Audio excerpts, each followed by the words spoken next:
Do you like to go plein air or work from reference photos, but you find that the scene is so busy, like this one that we see here, and you're just overwhelmed and not sure, what do I paint? What don't I paint? What should I include? Is this going to take me a lifetime if I want to paint what I see? Do I even have to paint what I see? That's what we're talking about today. And we're going to paint part of this scene. We're going to break this down, simplify it, and we are going to paint part of the scene. This is a reference photo that I took in Acadia National Park here in Maine. And this was at Jordan Pond. I think that's Jordan Stream where it comes off the pond. And this bridge uh, leads to different paths, right? Because there are trails all around that you can hike and stuff in the park. And this is just a gorgeous spot. It's a spot that I really like to visit anytime we're in the park. There's nice places to just kind of sit, and there's so much beauty in Acadia National Park, as I'm sure with most of our national parks here in the United States. But this one, because it is in Maine, we get to go to, well, as often as we want. It's about a couple hours away. So when we were there, I took this photo, but I also took some other photos. So today we're going to be working with the Mead Cold Press 100% cotton paper. I have the 10.5 by 7. We're going to talk about size also. I still have my palette here with my Shinhan watercolors, so that's just what I'm going to use. Hi, Virginia. Hi, Joseph. Oh, in addition, I grabbed my Daniel Smith buff titanium because I think this is going to come in handy when painting that stone wall or the excuse me, stone bridge. When I go out on location and I'm taking photos that I want to be for reference, especially of landscape, I'm not quite sure what parts I'm going to want to paint. And when I'm out plein air, I'm usually the slowest of our group, right? I'm usually the one that's sitting there taking it all in. Hi, Karen. Speaking of our group, hi, Karen. So when we go out plein air, Karen can attest to this. I'll be like looking around, looking around. They've all started painting, and like immediately it seems like their eyes can just lock onto something and go, I'm painting this today. Well, that doesn't always happen for me. I'll have to like stare at it, or I'll see the whole scene and I'll go, "Ooh, I just want to paint all of that. Like I want to capture this entire moment." I just realized that my microphone was still off. Oops, sorry, sitting on my desk. Maybe you guys can hear me a little bit better now. Anyways, and I'll be like, I just want to paint the whole scene, right? I want to capture the entire moment, everything I've seen that day. I want to get it all into one. That takes a long time to paint. I mean, you can do it, but it takes a long time to paint. And for some people, designing their own paintings can seem very daunting. So when I was in Acadia, it was kind of rainy and dreary. Like at any point, like you can kind of see a little bit from the sky here. This is not a bright sunny day. And I love the blue that we're seeing in the water. Excuse me, the reflection from the sky. But I also love that you can see like the water is so crystal clear. And you can see all the rocks in the little riverbed or stream bed.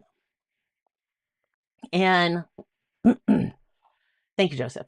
So looking at the scene, it's like, how do we simplify it, right? And slow and steady wins the race. Yeah, that's usually me. I'm the one usually taking the longest. Um, or I'll be like just barely getting my stuff laid down, and they're like, "Oh, look at that! Look at what I finished painting," and I'm like, "Ah!" But it's okay. It's okay. You do you, and it's fine if you're a slower painter or a faster painter, as long as you're enjoying the process. Okay, so let's talk about this. If you look at a scene or you look at a reference photo and it's really overwhelming, or you think, I can't design my own paintings because it's just overwhelming. When we look at this, like here's another shot where I got more of the sky. I kind of, I changed it to a portrait And I kind of like this versus look how busy this is. There's so much going on back here and up here in the foreground. We have this big old tree just kind of blocking and jumping in here. We don't actually have to paint that tree. That tree maybe doesn't exist in our world. Maybe in our little world, we pluck that out and we don't have to paint it. It just means we have to follow along these lines and fill in the gaps, right? And you can do that by taking maybe another reference photo closer up the bridge so that when you want to paint it and remove the tree, you know exactly how that fills in. So that's an option. I definitely recommend, if you're taking your own references of a scene, to take them at different angles. Like I said, I did one in portrait mode. And let's just actually get a really good look at some of these because I loaded them up. So here is that scene, right? That looks much better than my printout of that scene. Here we're seeing, that's not even the same one. That's not the same one. That's this one, I think. Yeah. So anyways, we're seeing the tree coming in and it's kind of cutting off. And it's looking a little awkward, like through this area where it's like it's off the page. Then we see, are these roots? Are they just sticks on the ground? Like we know from this scene here, they're part of the roots. Do we want to include that? We don't want to include it. Maybe you want to have part of the tree coming in, but you don't want to include this here because it just kind of looks cluttered. It's okay. You can pick and choose. You have complete permission, right? You have your own artistic license that says you can paint the scene however you want to. If you're going for photorealism, then sure, you might try to like get all the details in. And let's look at this like landscape wise. I wanted to have the water. I loved how you could see the blue sky reflecting in it. But yet, doesn't this look really, really busy? And everything kind of gets lost and jumbled together.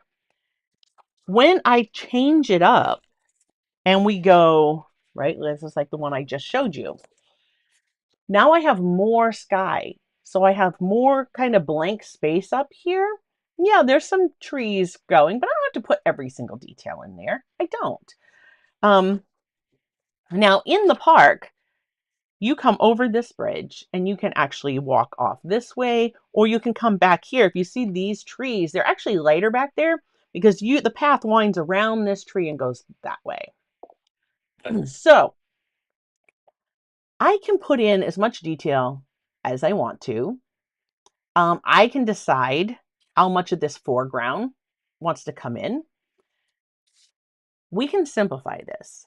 So one of the first things I do is I look at my different shots. You see here, I just have a little bit of that tree that comes in like this. And again, I don't even have to paint that if I don't want to.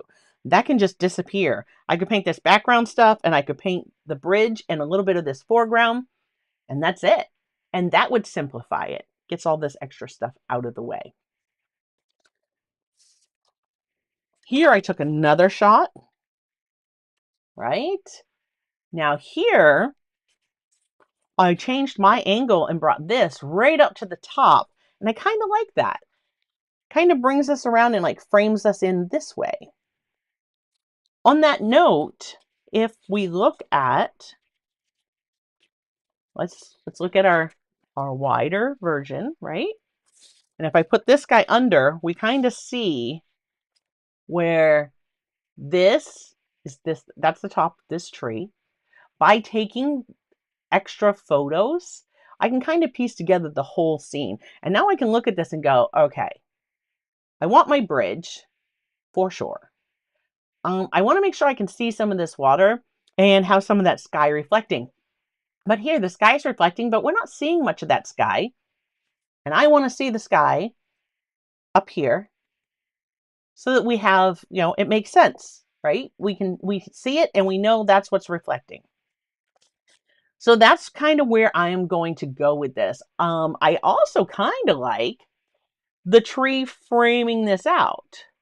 I also know that if I'm doing this for a live stream, there's only so much time that we have, and maybe this isn't what I want on this side of my paper, is that going to feel weird? Like, if that's the edge, I mean, it's gonna keep me in the frame. Like, see how I cut that off? That would be the border of my painting. And then when I look at this, I can finish filling in some of these details. See, I know that there's another tree here. This is actually the top of that tree. Again, I changed where I was standing. This is that, this is that. So I can kind of fill that in a little bit and piece those things together. This is the top of these trees right here. So we can piece that together. How much of the foreground are we going to do? I don't know. Look how pretty these little rocks are here. I would love to see. It's always a challenge to me to paint water. Like, I like to challenge myself that way. How realistic can I get the water looking? But I also can give myself the grace that it doesn't have to be photorealistic, right? Photo similar. Um, if you don't like these trees in the foreground, guess what? You can come in and prune those trees right back. And you could just complete your arch, and this would be dark under here, and then you would have your water flowing through. Now, again, I could have taken a closer picture of this so that I could have seen that without these in there. Just take a bunch of different references. I have so many, and then you can kind of piece it together and pick and choose what you want to include in your scene. So I know that I am going to include the bridge because I love this stone bridge. And the granite, um, Cadillac Mountain, which is within Acadia National Park, they have got a granite that comes from Cadillac Mountain that is gorgeous. It's this gorgeous pink salmon like color. And you can see that here. You can see that colors here. Like, I just look at this and it looks like they collected it from the mountain and used it elsewhere in the park. So we have lots of colors going on here.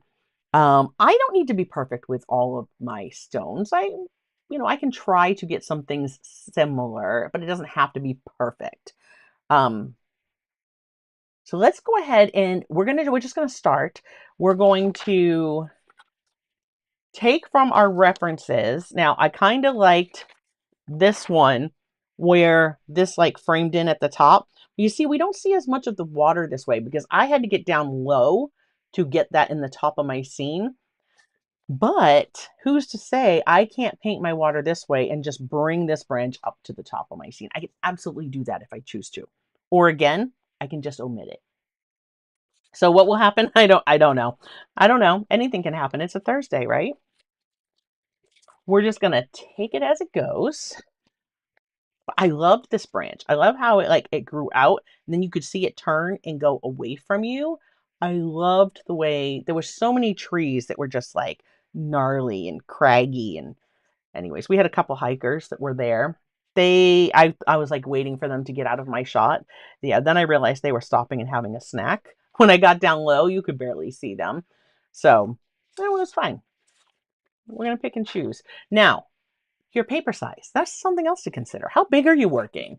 If I go out with the girls painting, sometimes I'm only working in my little like 2.5 by 2.5 inch sketchbook.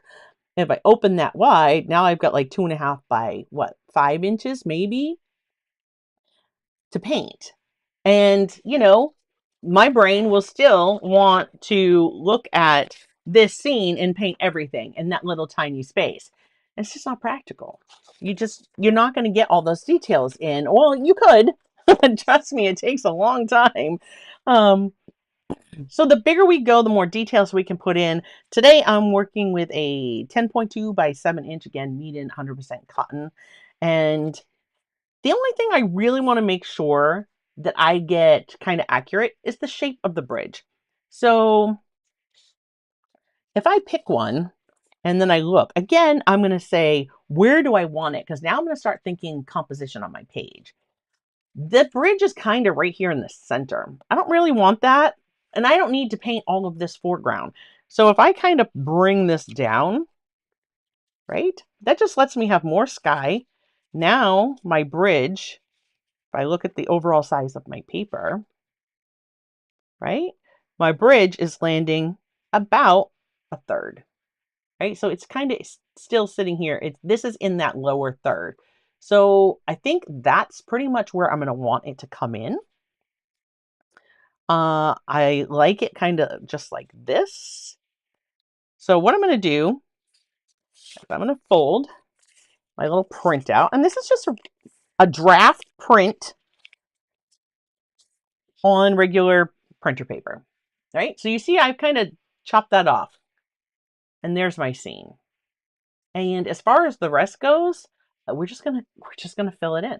We're gonna kind of fill in from other things that we can see, and it doesn't have to be 100% accurate. It's fine.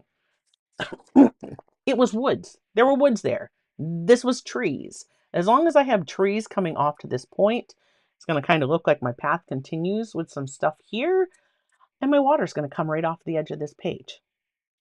It's going to be fine. All right. And I'm probably going to paint my bank more like this one when I put that in there. So again, I could even, if I'm looking at this, I could even take the one that I like the most.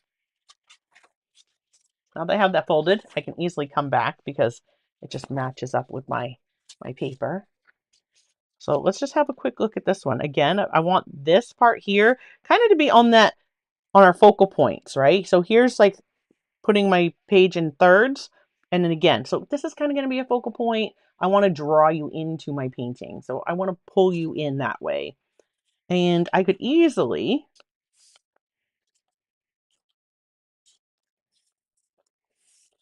right? Look at that. Like that could be it. And I like how this is kind of pulls you in. And then we have lines that kind of bring you this way. Now, if I wanted to include these branches, I could also loop you back around in my painting using these. But again, I might put them up a little bit higher. I don't know. We'll see. We'll see when we get there, because I'm not even going to draw those ones in. I'm just going to use this. And again, I was looking for my little graphite block there. I like to use, oh, I need to open a new box here of tissue. I like to use the Derwent extra large graphite blocks. I don't care for the results I have gotten with transfer papers working with my watercolors.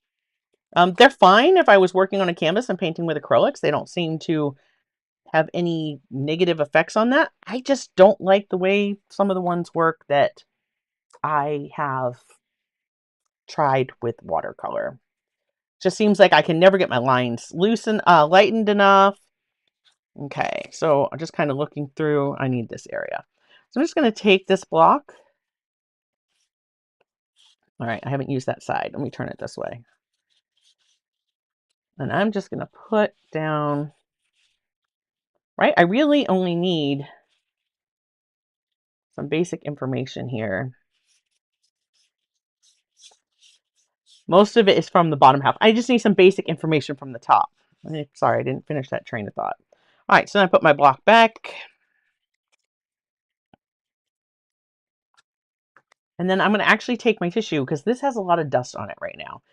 But if I take this and just kind of work that into my printer paper, I don't get a lot of dust on the paper that I'm going to be painting on.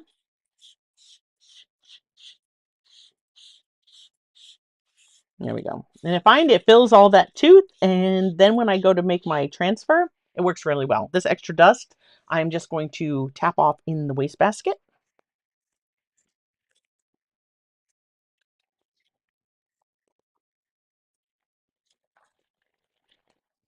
Okay.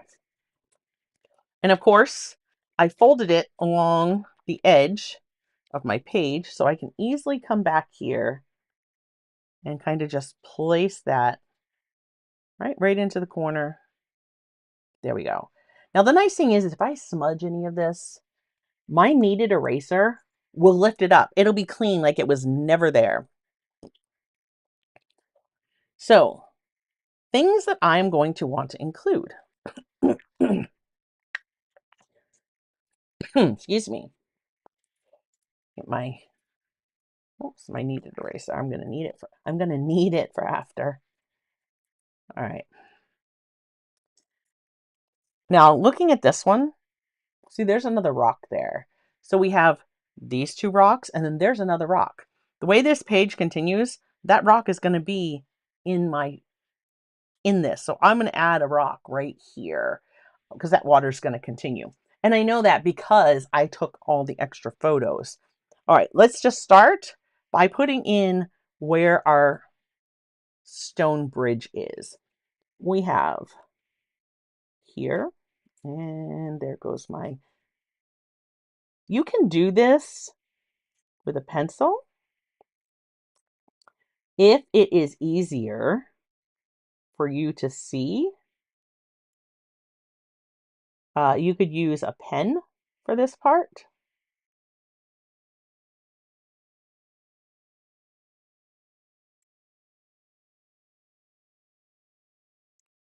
You notice I kind of skipped around because this tree is going to be in there, which this tree comes up, and I'm just putting my marks where I can see the trunk. So all I need is the trunk for a reference on the page. And then again, there's this one here, right? I can see these little pieces of this trunk. So if I want to kind of be accurate with those pieces, just putting that little bit of information in there is going to help. Right, there's some over there. Let's continue with I'll follow this line around. There's the edge of my page. I can follow this line around. I'm not worried about it being perfectly straight because it's stone and they're not perfectly smooth. They're textured. Just putting in where some of my joining lines are. Again, you don't have to do all these joining lines.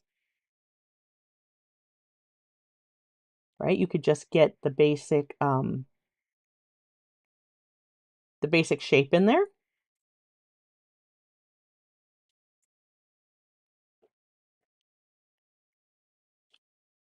Right, here's my, I'm going to follow this curve all the way around just in case. I don't want to put these in there. And then these go this way.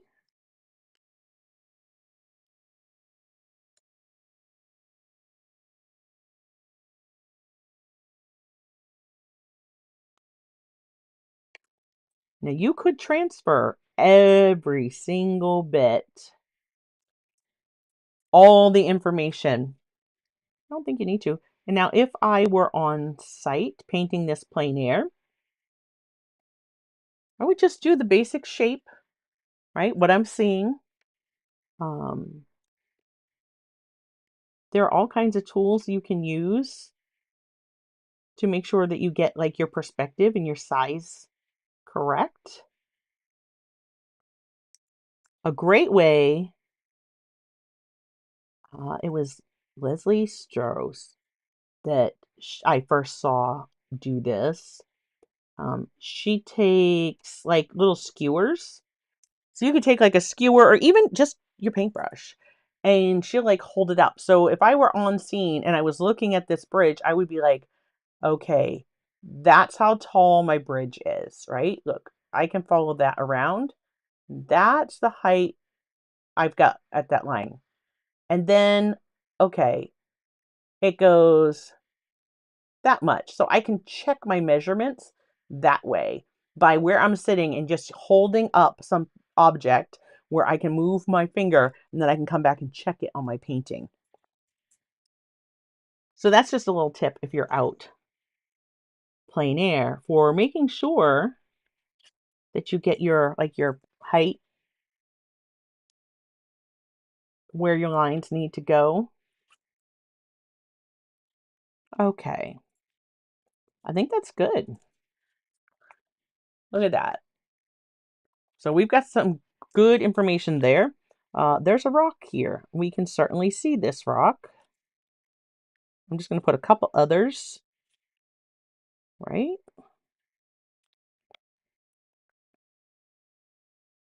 Just because this is going to help me, as I will look at my reference, of course, as I'm painting. I think that was an old tree stump that's still kind of sticking up out of the water. The rest of the tree is long gone. And then if I want to get some of these details, like where these rocks that I can see, again, I don't have to be, I don't have to be perfect with these.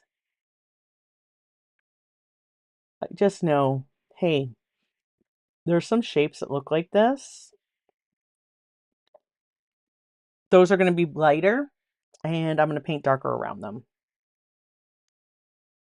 Right? And as far as this here, I'm not going to mark all of these little light blue sky reflections in there. We're going to just do a little bit of dry brush over that and let it happen naturally. Okay, and remember, there's another rock, and that rock, it's shaped like this. Now, I can actually place it here. I don't know if there's enough. I don't know if I went out to the edge far enough, but we'll see. If not, not a big deal. I'll just pop it in. I got a little bit of it. It's fine. All right. My bank. The bank comes around like this. And those are going to go off till they meet. Yep. So that's in there. Boom. I think this is plenty to start. If I wanted to, like, hey, here's where there are trees coming up. Right? I can see some tree trunks here. That's where my big evergreens are. Maybe up here, right? We've got these guys.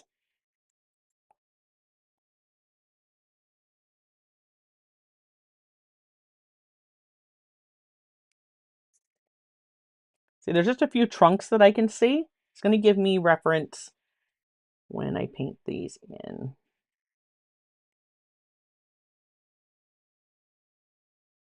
And you see, I'm not doing these back there. I'm just marking where a few of these little guys are.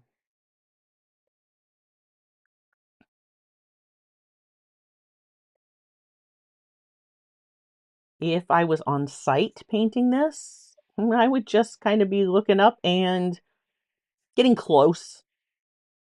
Doesn't matter if it's not. See, that one just got wonky. It doesn't matter. I didn't follow my lines. And remember I said I wasn't sure if I was going to bring this one in or not, or these over. I'm still going to leave that be. I don't think I went up that far with my graphite, but let's just see if we can put in just a few marks to show, hey, this is where all that evergreen lives. Okay. And of course we have it over here. I'm not going to worry about it coming down. It is fine. All right. I think that's enough. I think that's all I need.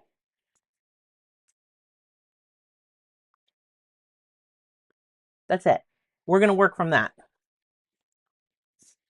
I will have that reference kind of sitting off to the side. All right. Now again, by using that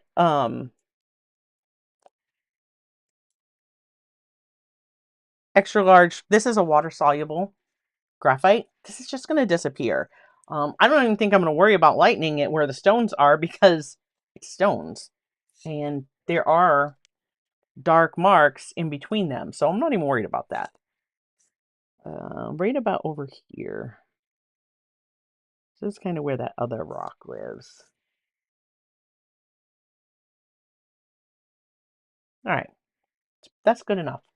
Plenty of information.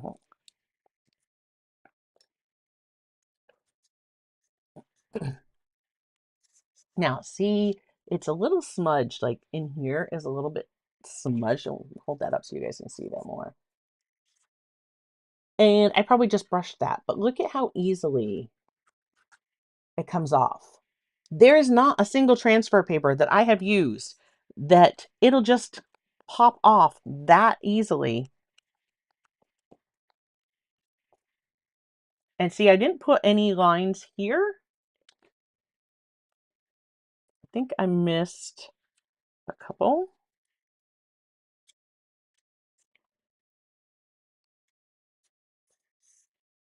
It was like here, here. It's fine. We can just, it was here. There we go. Good enough. Okay.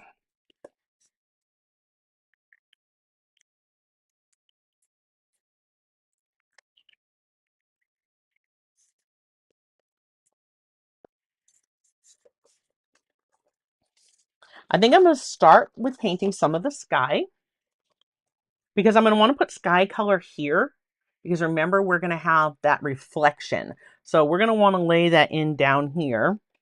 And again, I'm going to go more with like what I'm seeing in this one where I can see more of it. So all this area here. The other thing that I need to look at is like right about where this is, right? Like all this gets dark. All this is dark underneath there. That is definitely my darkest area of my painting. This is going to be light. So coming right into underneath where my evergreens are going to go. All of that is dark. All coming around here would be dark unless I put in some of that, those little shrubbery. They're small. They're like little saplings here. And I might put some of those in. I think that would work in the foreground. And there certainly won't be hard to paint those in. I think this is one that would bode well too to using like watercolor first and then coming back with like wash. I think that would really work well with this painting also. Okay. All right, we're going to grab, again, I have my Shinhan PWC just because that's what was on my desk. So that's what I'm using today.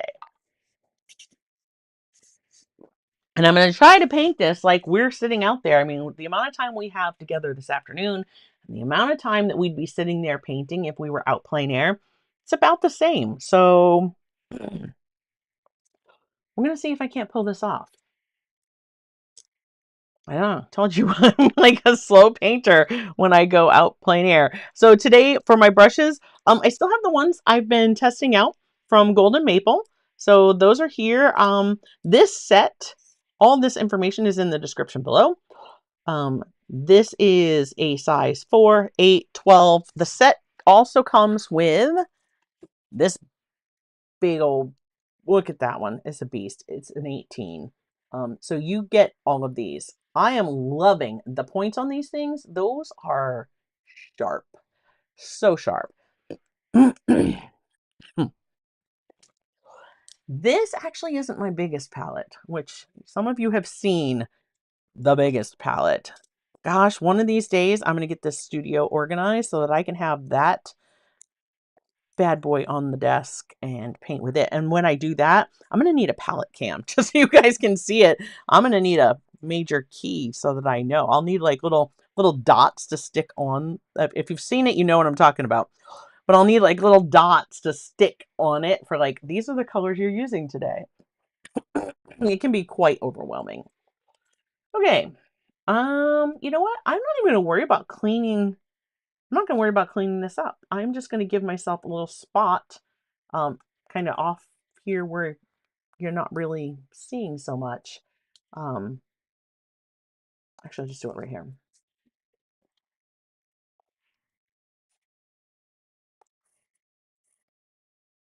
Yeah, it's one of it's one of the big palettes.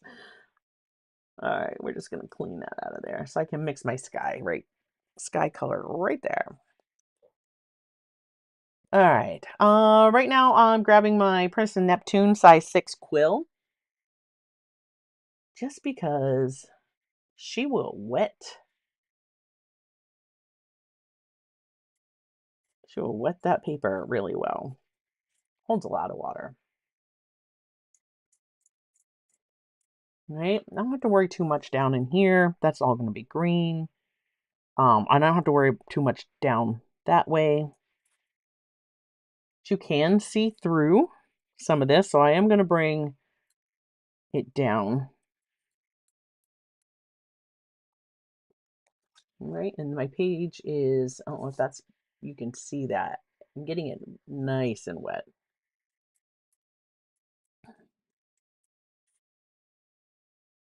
I'm not going to brush over this with too many strokes because remember, this is water-soluble graphite.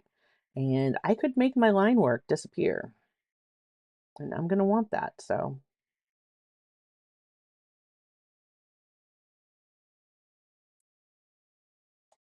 Just making sure I go a little bit further than I know I need it to go. And remember, I want some blue down here.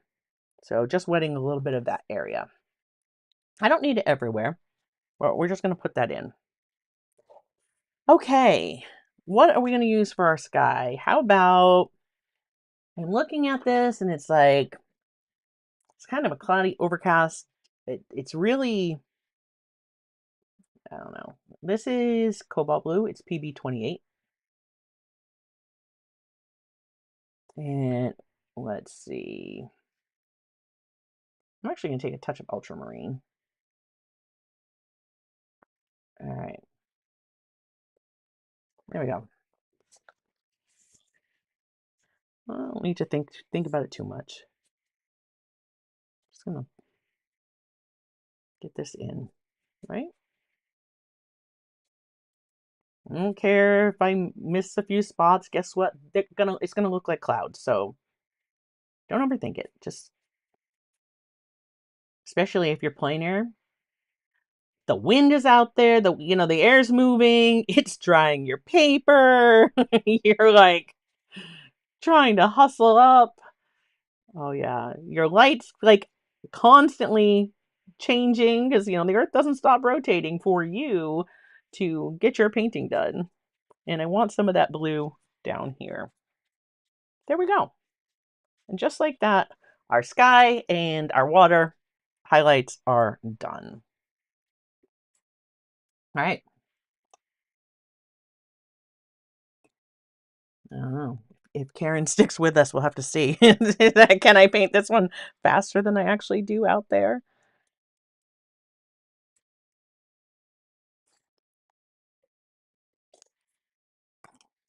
Oh my gosh, we all have an event coming up in June. I'm looking forward to plein air days, going to the Coastal Maine Botanical Gardens again. So if you guys follow us on social media, I'm sure you'll see the four of us being silly again. Okay.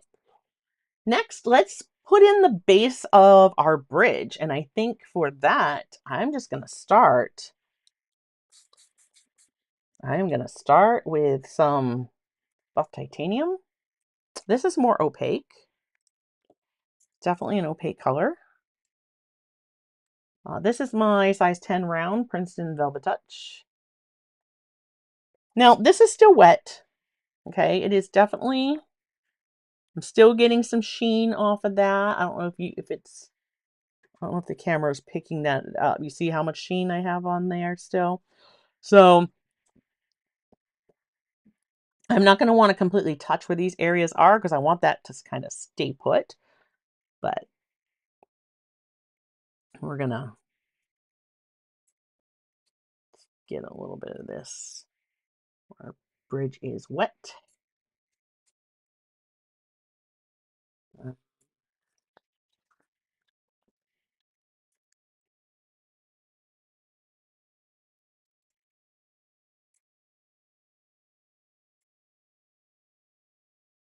Again, I'm not scrubbing over my paper too hard.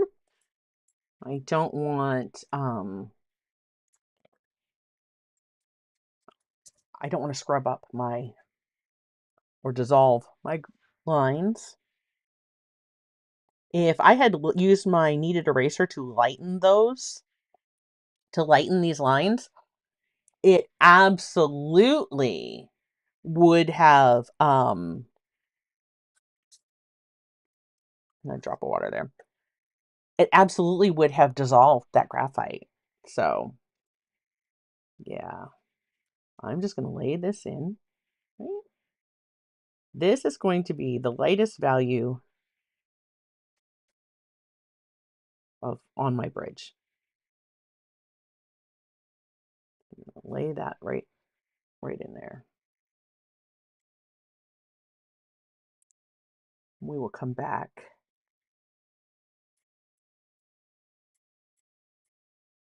and get details and shadows in these rocks.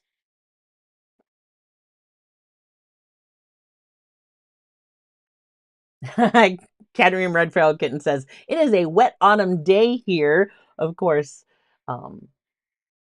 she is in Australia, so autumn for her, springs for us.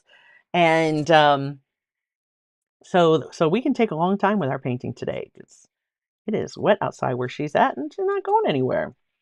All right, so I just came back in with a little bit damp brush just to kind of soften that edge and let it just sort of disappear. And already, don't you feel like you can come over this bridge and just walk into our painting? All right. You know what? Let's just looking at this foreground, you see the base color here?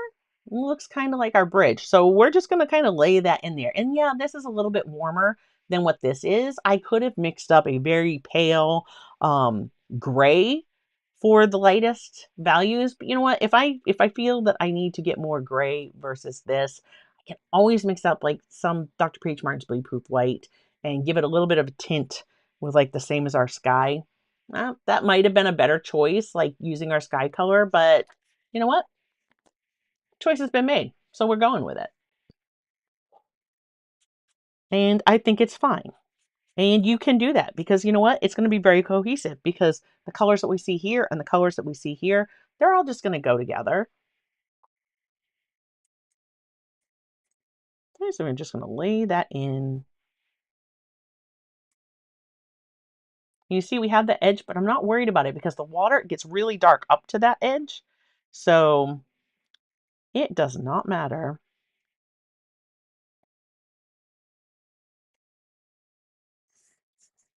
Okay. What else can we put in quickly? Oh, where I put the line back here, there is the path that kind of comes off on the other side, and it comes like through here, right? And we see it kind of step down through a little bit of these as it's kind of leading down the banking, right? The path is up here and it kind of rolls down. So we're just going to put a little bit of this back there.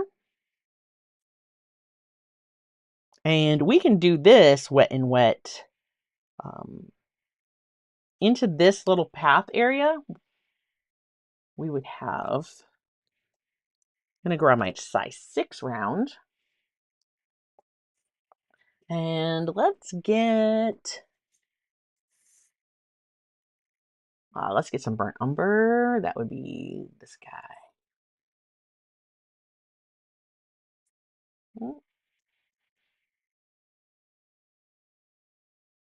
I'm just going to use these. Why not? Yeah, don't put that side down. It was almost disastrous. How about let's not use the one with all the graphite on it? We'll use these other ones I printed because, you know, aside from this painting, these are just going to end up going into scrap anyways. So I'm going to kind of, right? Just to kind of protect the rest of my painting. I just want to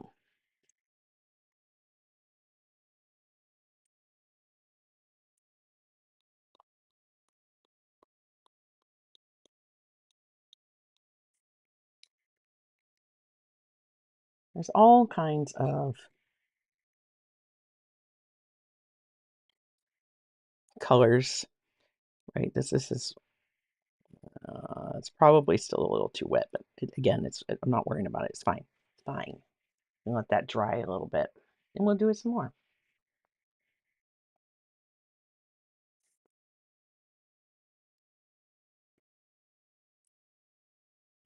This one is Van Dyke Brown. All right, get some nice darks in there too.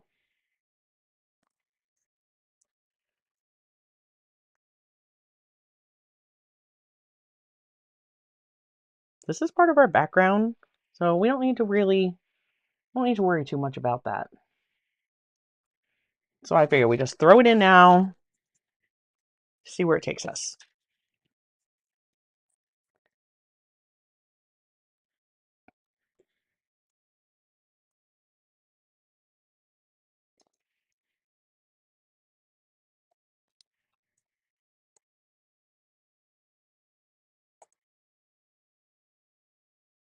Kind of dabble some of this in.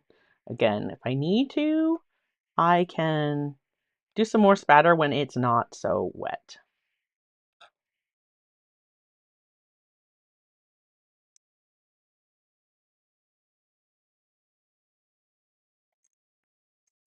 All right. Yeah.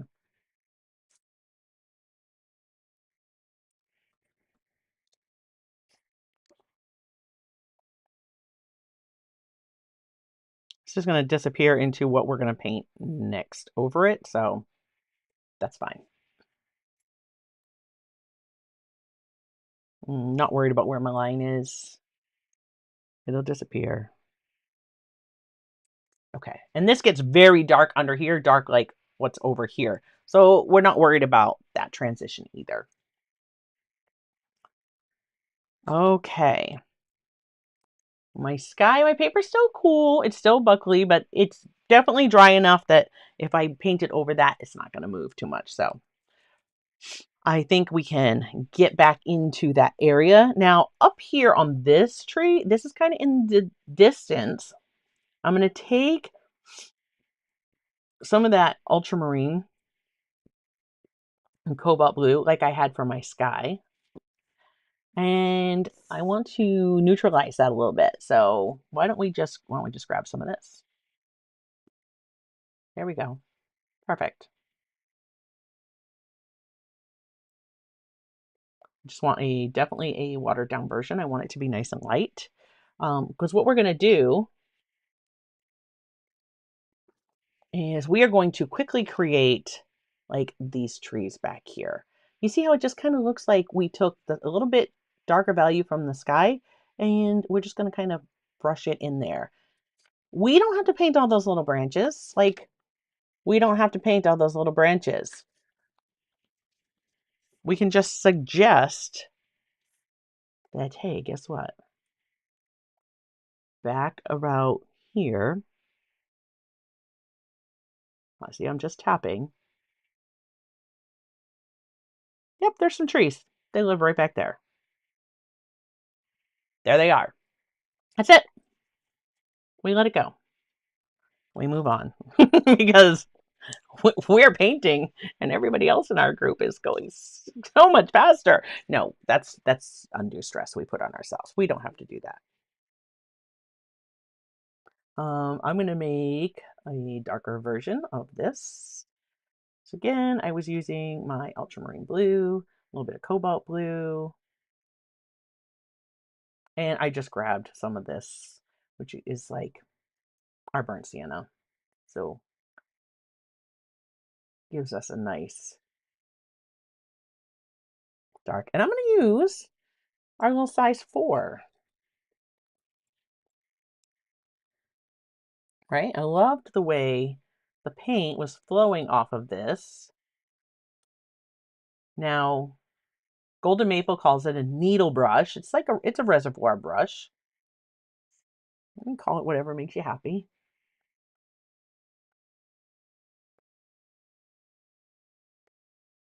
Remember, I put those lines in hey, we have trees here. I could have done this with a liner too. If I was out painting plein air, I might have just left this and then come back at the end with like a pigment liner and line them in.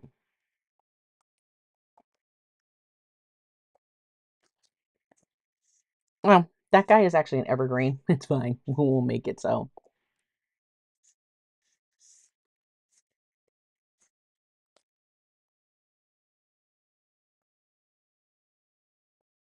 This is still a little damp, so I'm gonna let that be. I'll come back. Uh,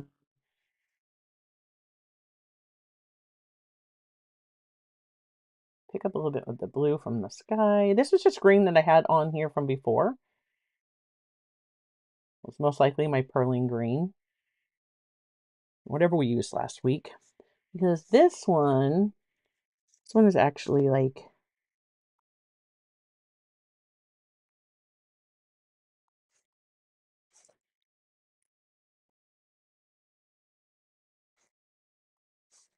yeah, he disappears down into there. He's way back there. We don't see a lot of detail.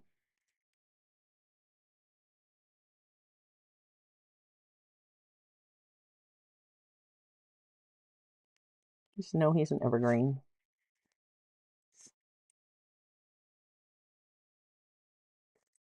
Okay.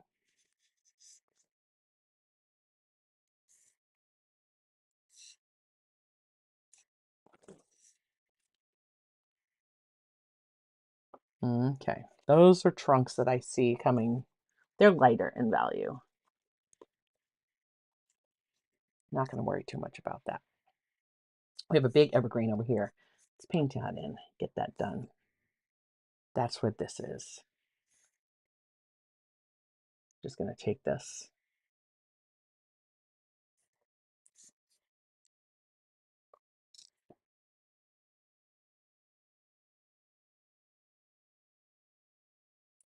This guy is lighter, maybe darker back there.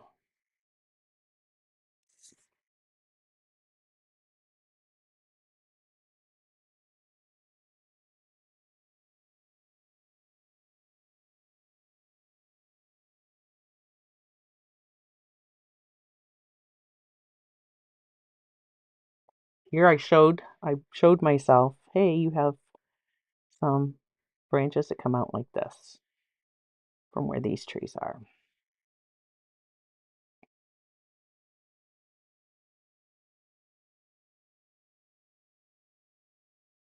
Just putting in some light values right now. I can come back. Certainly darken this up. Kind of wish I would have taped off my border because that's always so satisfying, isn't it? That's okay. Because you know what? You get that same like effect when you just take a mat in a frame and you set it over it. I think that works great too.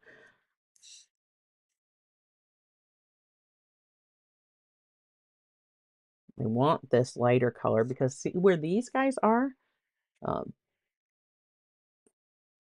this lighter is going to be, these lighter values are going to be my friend.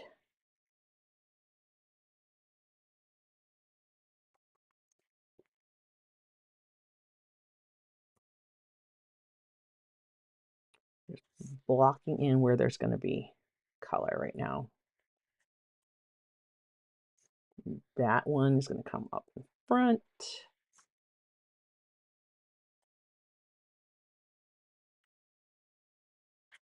It's definitely going to get much darker back there.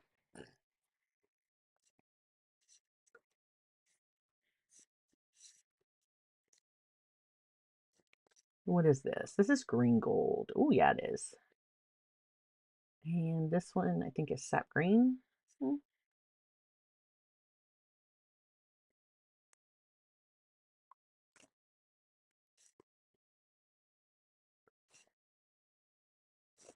That's sepia.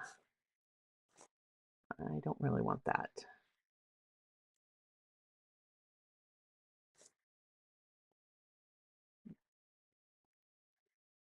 There we go. I grabbed some of my pearline green to mix in with those.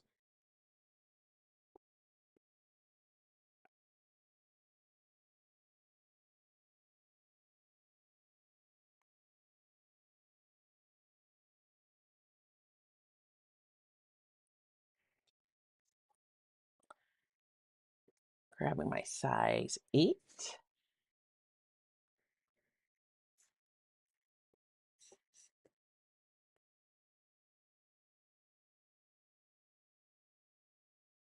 And it just soaks all of that up. All right.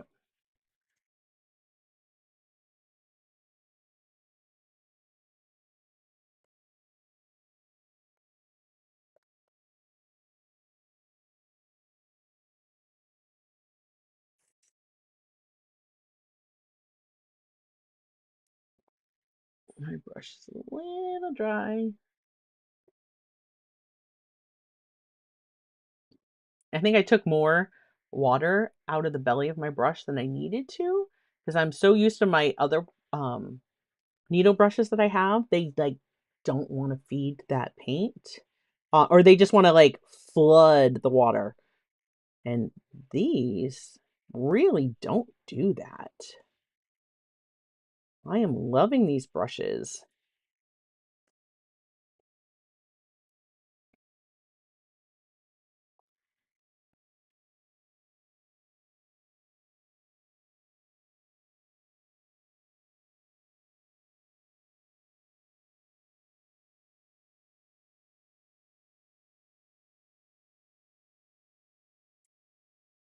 I'm really focusing on just kind of pulling some of this, these branches down. Like I made marks to show myself.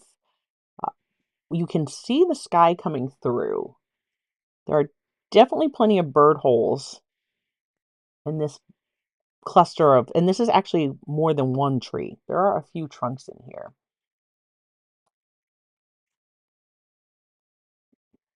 I'm gonna reach right out into where those are.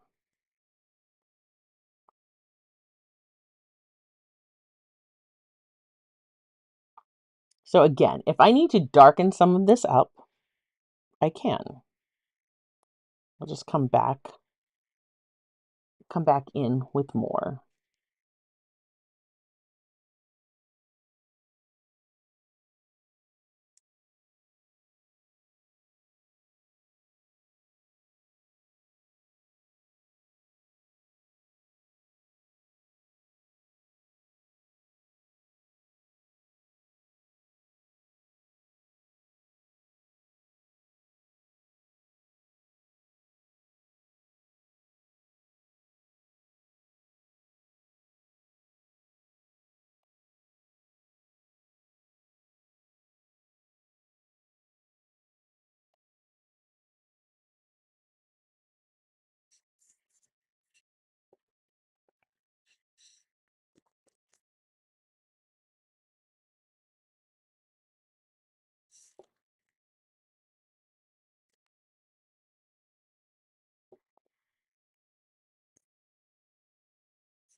Really trying to darken that up. You can't see, I'm just mixing in with this and my greens because down here is going to get darker.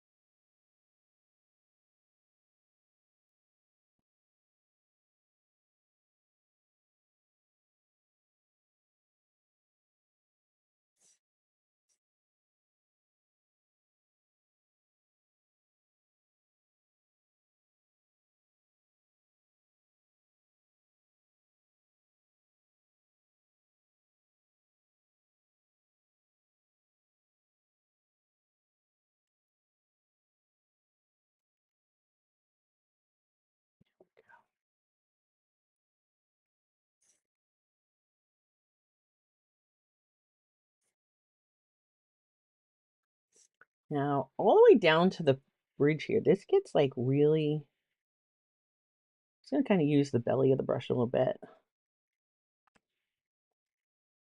Mm.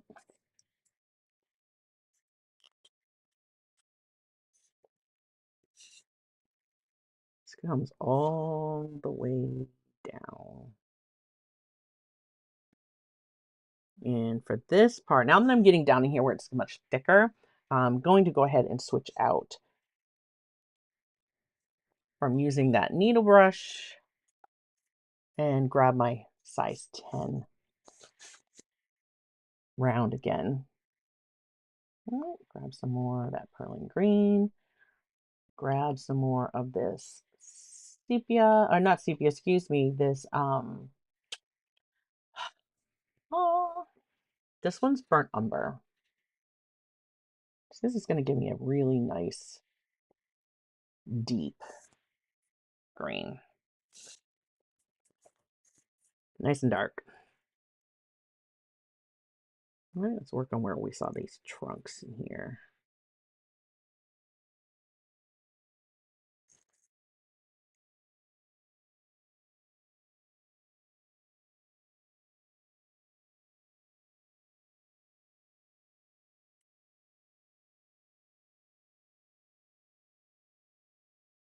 I'm not worried about being exact.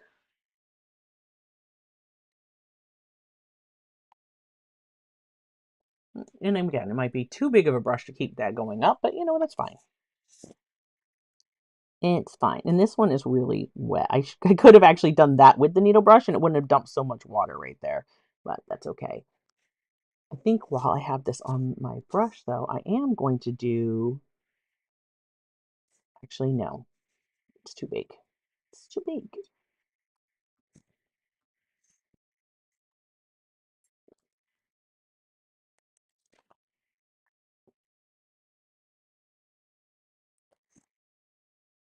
I say it's too big, but then I grab the nice, size 8. But this has such a great point that I just feel like,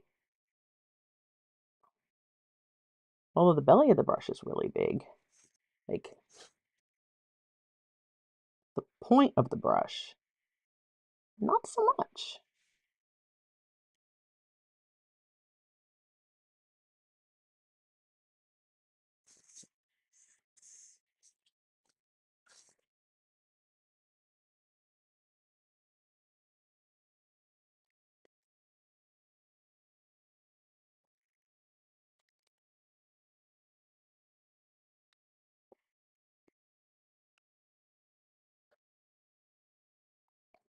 And I think these are a bit lighter. Just lighten that up. Right? Just more water. Lighten that value.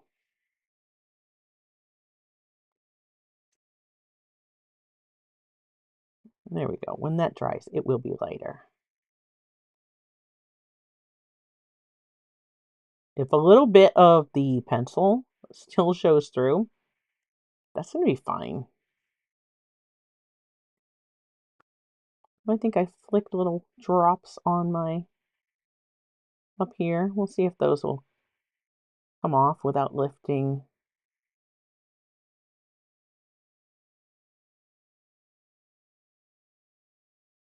I'm just making a bunch of little lines without lifting out my sky or anything.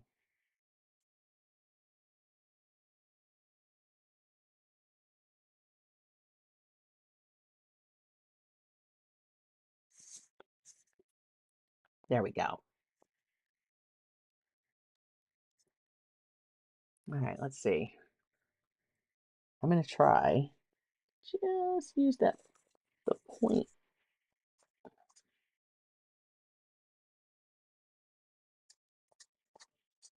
It's whatever. It's fine. Guess what? Maybe there are birds over there. I don't know. It's fine. Either way, it's fine.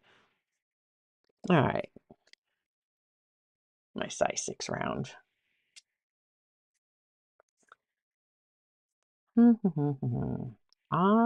Those need to dry more. They're definitely not dry enough.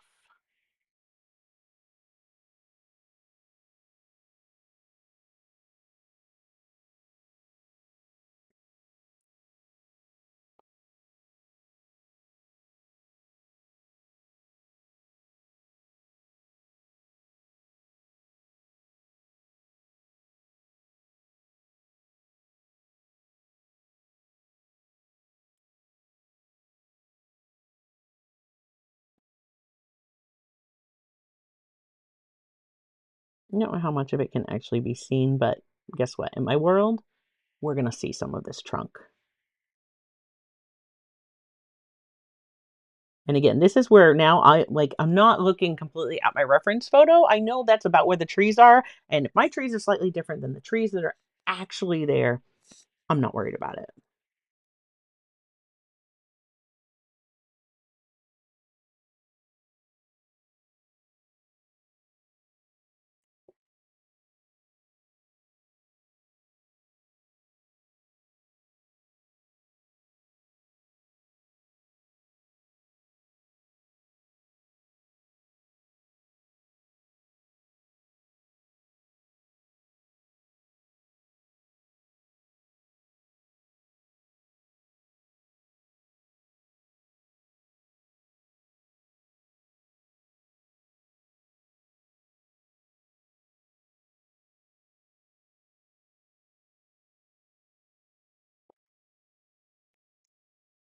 Okay. All right.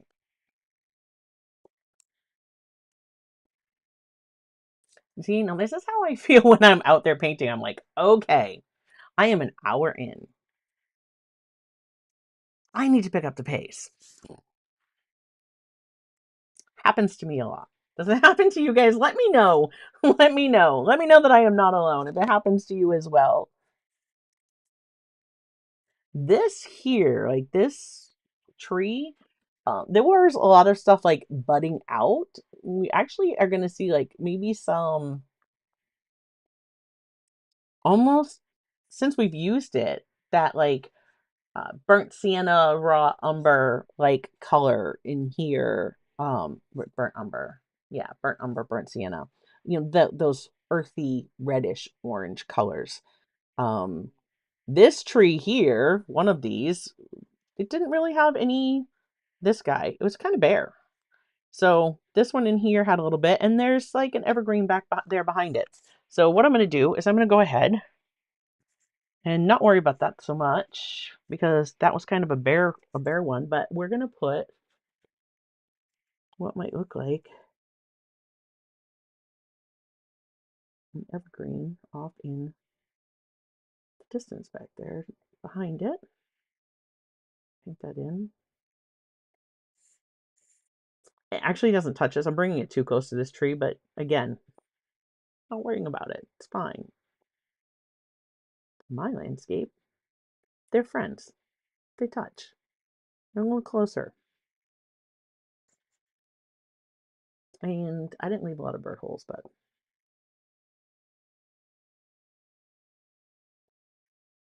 right, not gonna let that bother me.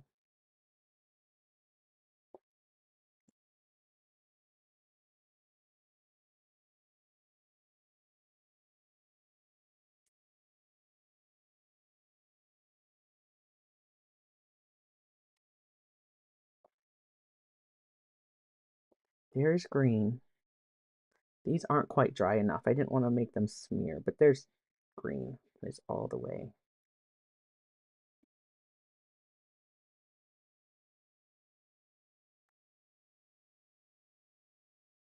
It's over here too.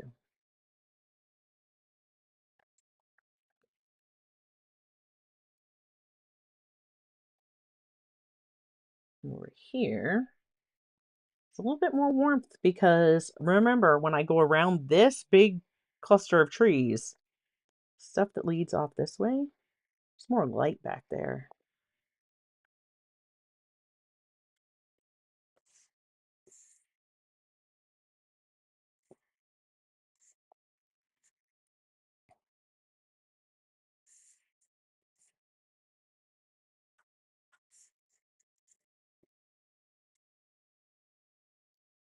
Yeah, I tend to be slow going, but I get there. And honestly, we're always just really enjoying ourselves anytime we go out plein air painting. And I never feel rushed. This one that's going to come in front, I'm trying to be conscious of that. Like, I got to keep this really light, and it'll let me kind of work some of the highlight into that tree that's here in our foreground.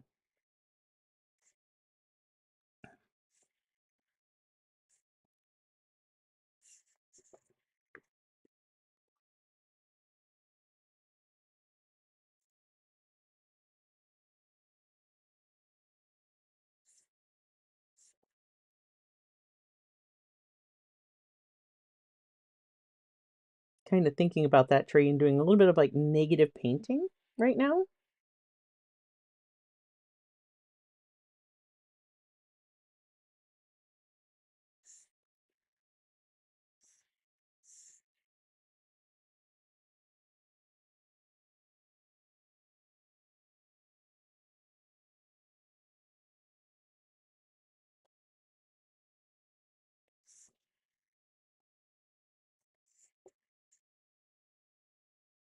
This gets very dark. This is not even close to being dark enough back there. There is a tree that catches some light. And it kind of lives back here. Again, background. So I'm not going to worry about a lot of the detail. It's background. As we pull this detail, it's going to push that stuff back much further. I'm just going to drop in a little bit of this darker. There's some contrast on that edge.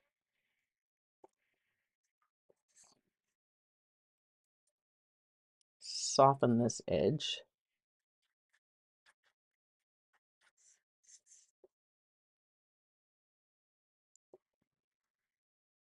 Okay.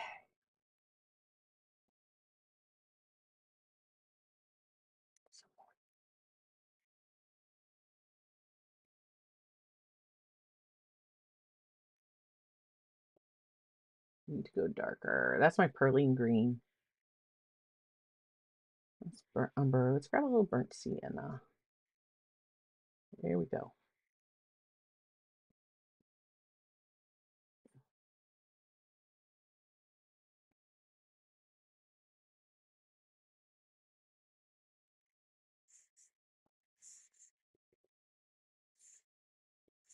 All right.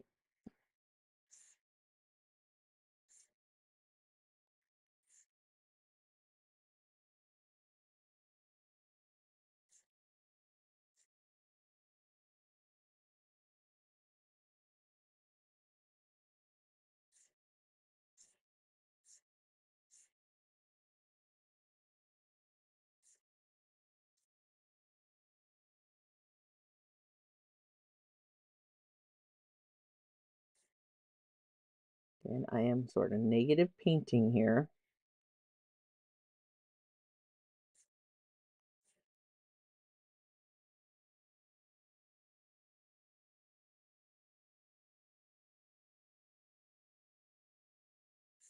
There are definitely much darker areas that are back here.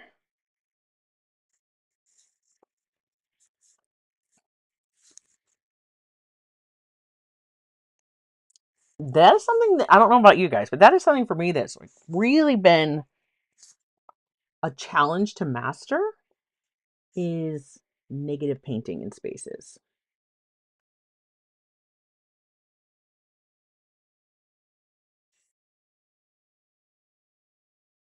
And I definitely want the contrast here because you have to feel like there's light there. Like we can come around this tree and our path is going to take us back further into our painting.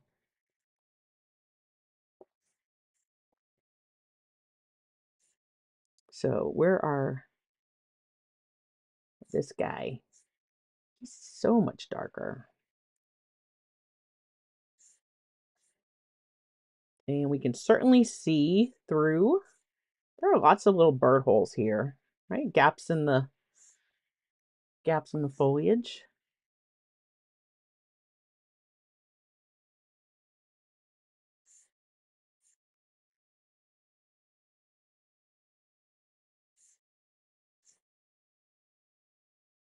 This tree pops up here with a few little wisps. Kind of paint around where those are going to go.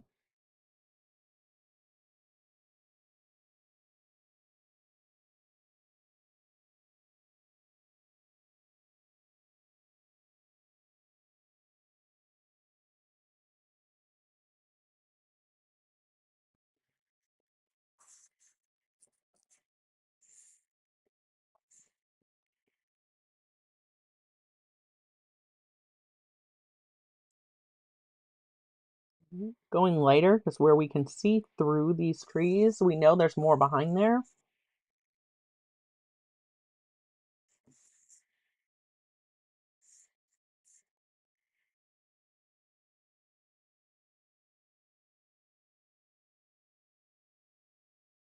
Keep building up some of the darks here.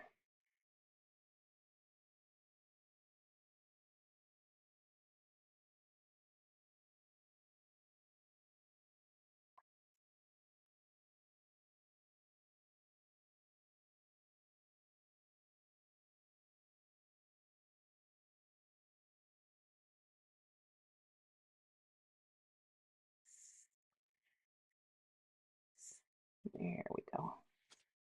It's getting a little better.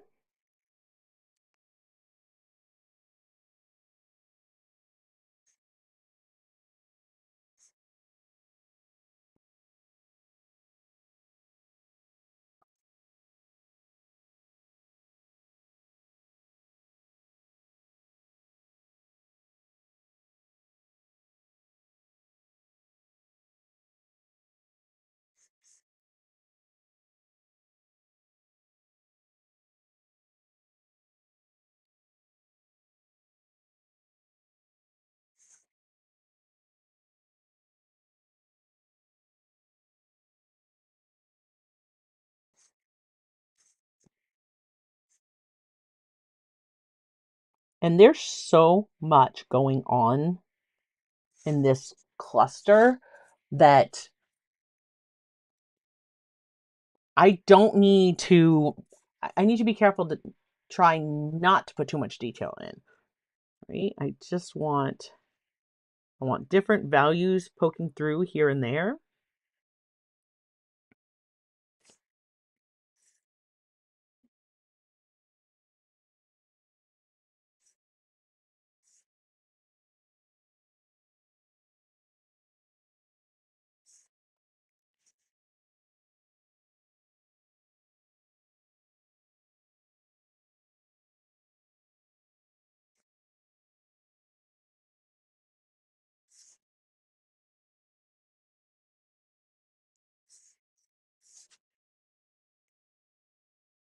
I'm really trying to use like the belly of my brush and let it kind of skip around. Want to see some of that lighter value come through that I painted in the background.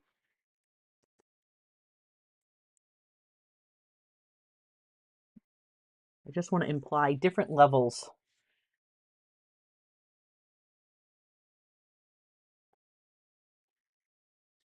And I can actually do the same. My brush, I did not get any more water.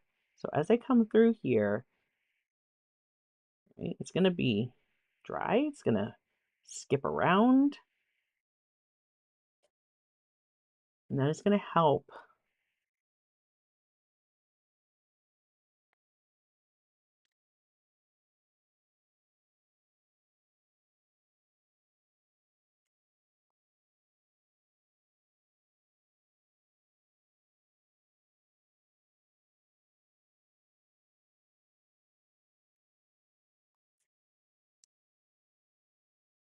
I just got very, very little water that time.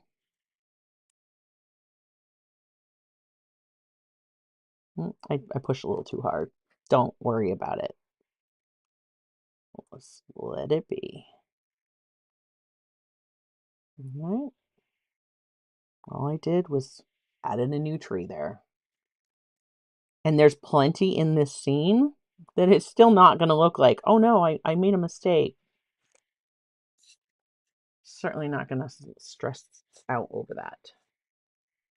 In fact, there's a little bit more that kind of goes out here.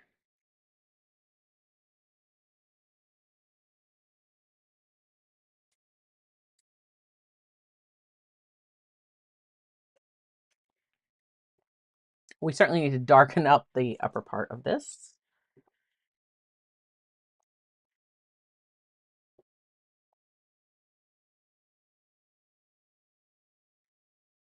Doing the same thing. It's my perling green. Grab some burnt sienna. Give me a nice evergreen.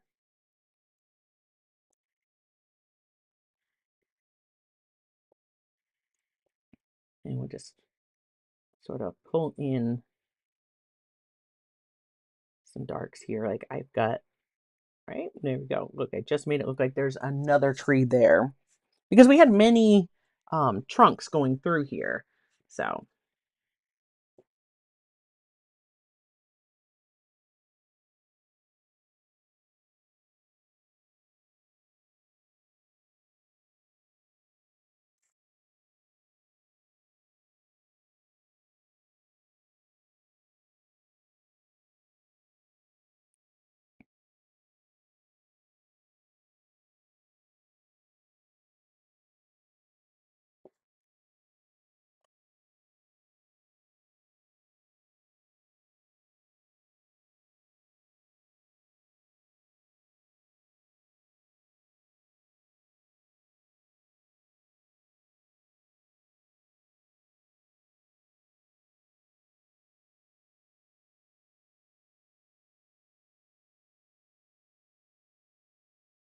I so wanted to sit down and paint this the day that we were there. And Lou was with me. And of course, he would be very patient and let me just sit and paint. And he would just kind of go off and explore and come back. And I just knew if I sat down to paint this, it was going to take a while. And it was like the sky just kept threatening, like, go ahead, have a seat. I'll give you a shower. I was like, I don't need that much water for my watercolor painting. Um, there we go. I am really liking how that one looks now. Because that one definitely is much closer to us. We want these to be pushed much further back. So there we go. Um, Yeah, so cadmium referral kitten just says, in plein air, so much going on. What central focal point do you decide on? What gets detailed and what fades back? So that's kind of what we talked about at the beginning. I said I wanted my focal point really to be like my bridge here. And even you can see that even in that, there's still a lot going on back here that I have to kind of put in, but yet try not to get over carried away with all the details. And actually, I'm going to switch to my larger brush because I want to put these in quickly. Like the way I just did those, I'm going to do that up here. So when I go out, and I mentioned that at the beginning, um, it's usually very hard, um, especially like when I go out with the girls, like I'll see them sit down and they're like, I'm gonna paint this, and they like pick out what they want to paint, just speaks to them, and I'm like, ooh, look at all the pretty things. I just want to paint all of this, and you can't paint all of it. I mean, you can, yeah, you could sit there as long as you want to, but lighting's gonna change, and everything's gonna get different, and you've got to work quickly. So yeah, I always make sure I take photos. And once I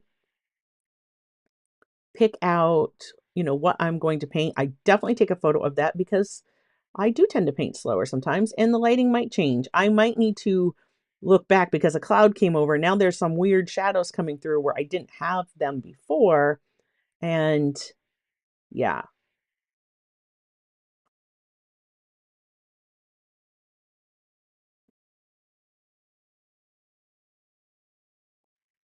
we're going to put some more of that in back there. I never mix up enough color. Do you guys do that? Like it seems I never mix up enough color. Or I'll start putting my paint down on my palette and gosh, I'll start mixing and I take up like so much of my palette.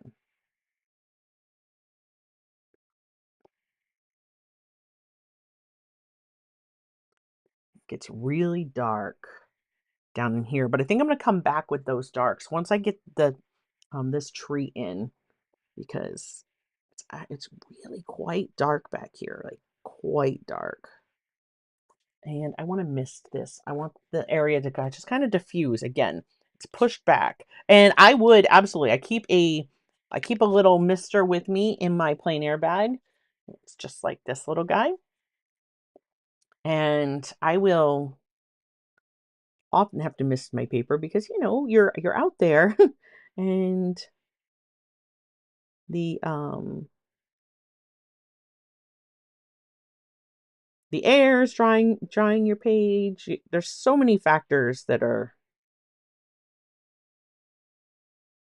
want to work against you. But I definitely encourage you, if you have not done plein air, to go out and give it a try, because it's just so much fun.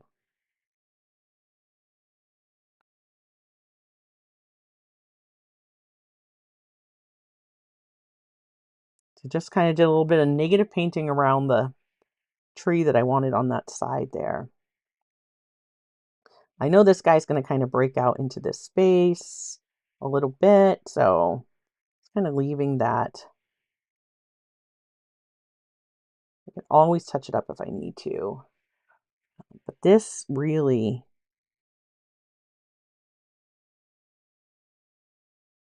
so dark back here.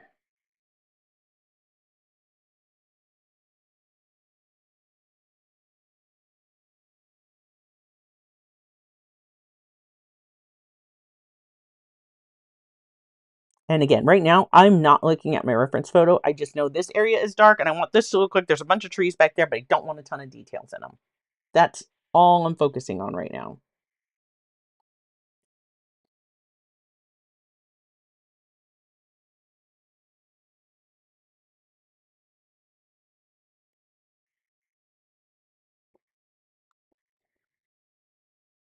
And I absolutely want a nice soft transition here.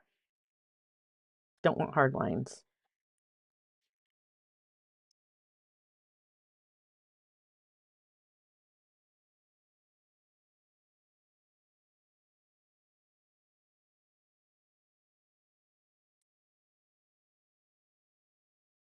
Yeah, so I'm not really working on my focal point yet. And that's where I start to feel the pressure, like when I'm out there, because I'll be painting, and if I'm by myself, I don't. Like I'll take as much time as I want, and I don't feel pressured by the people that I paint with. Um, you take as much time as you need. And if I feel I want to finish it at home, then I'll just save it and, finish more at home. These are definitely,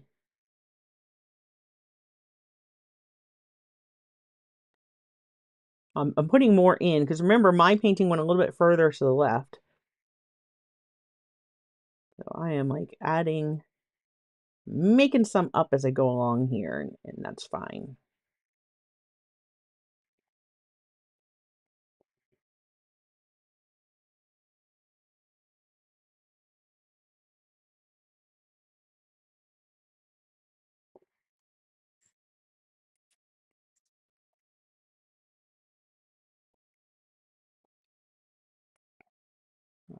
Grab some of this warmer green, and we're going to put in a little bit.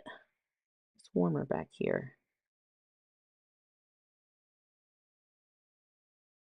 Right, like there's some back there that's catching the light from behind. This path goes around.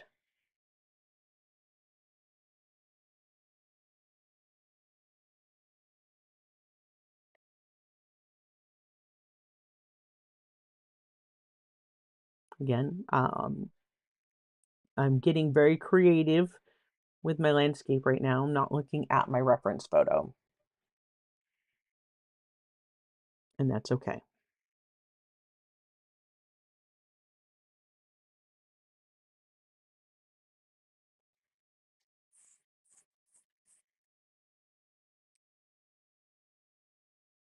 But up in here, like this is darker.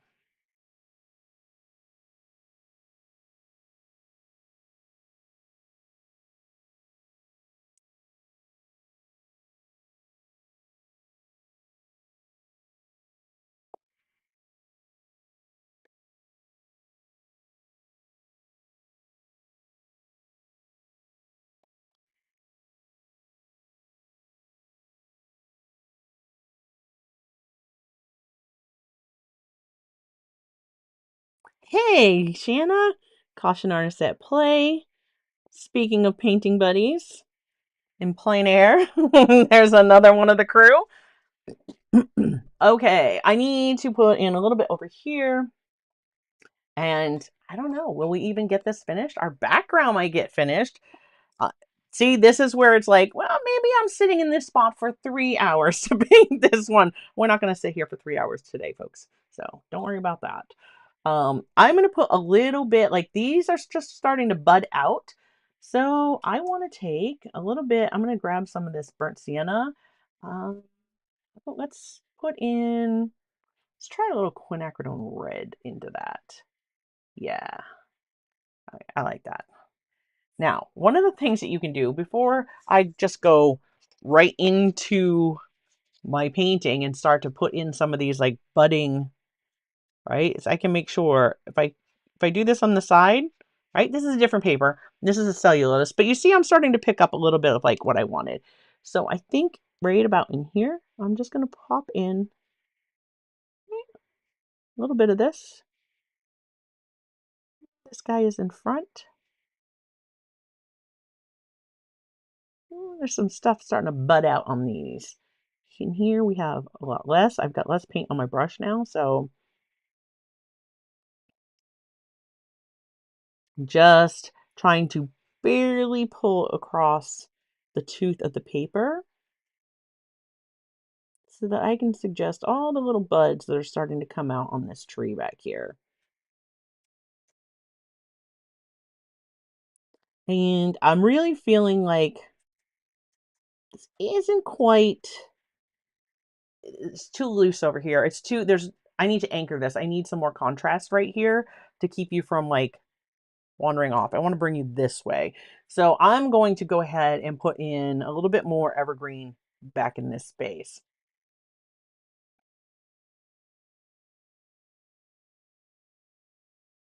Tap in a little bit more, like there's buds, some of these here.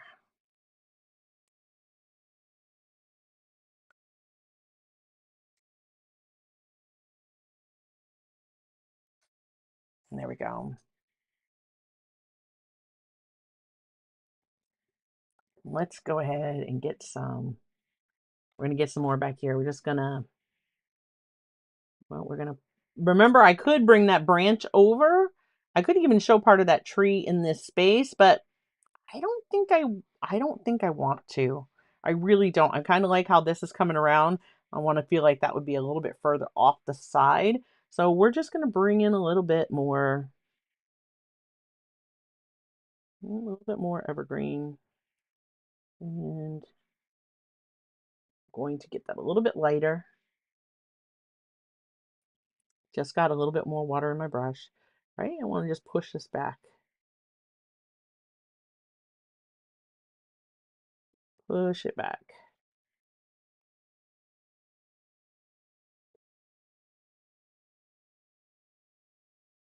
Maybe there's some more greenery back there. Sure.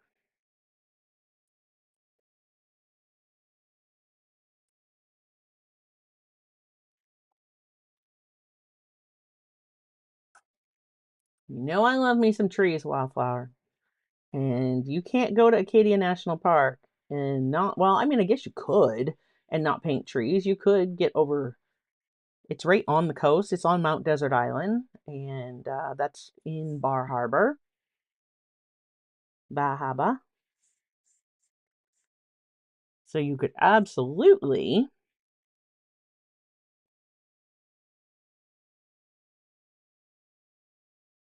paint the ocean and not paint trees. I got some great photos at the ocean too.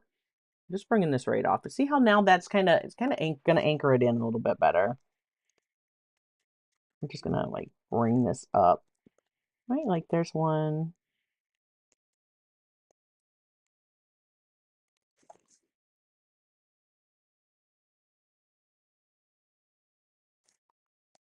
He's back there. Way, way back there.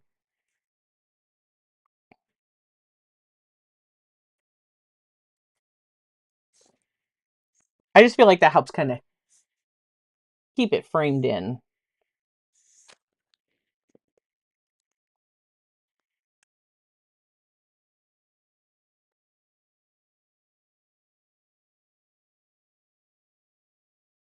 Some darker values. And then I can bring these trees back forward. Okay. I'll come back over those lines, bring them forward more in our painting. And our background, she will be done.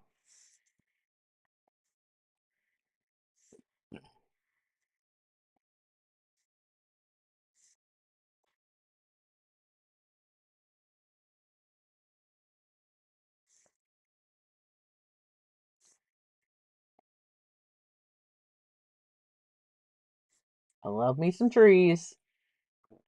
Definitely me too. All right, let's I think it's still gonna be a little dark. Hold on. Lighten my color up just a little bit. It's off. I'm sorry, it's like off camera, but I'm lightening up the color I just mixed.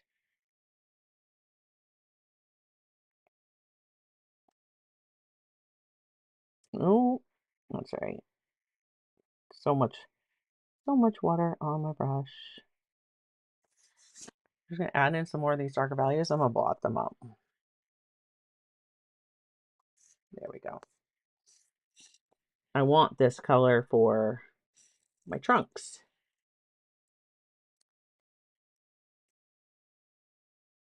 At least the darker value.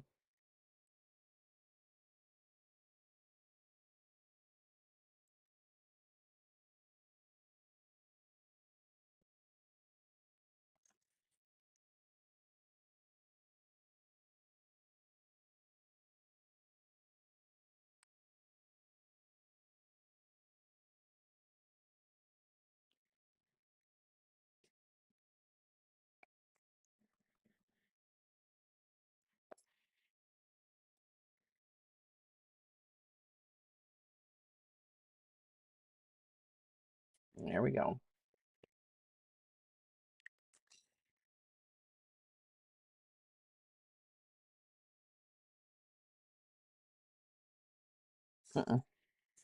That's still too dark.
I'm just adding more values. I'm not trying to be too detailed. I just want to put some values in that are going to make this look like there's a tree back there. And of course, even though it's in the background, we're going to see different values. We're just not going to see a ton of detail. Well, that's what we're going for here. All right, getting some of those darker values in.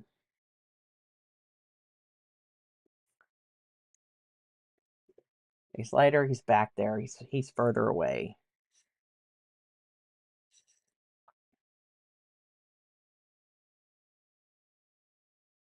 Just trying to make sure I get right to the edge of my page. But again, if you mat this, you're gonna lose some of that edge. I wish I would have taped it. I think it would have been really nice if it was taped off. And for anybody joining late, this scene is from this is at Jordan Pond in Acadia National Park here in Maine, which is in Bahaba.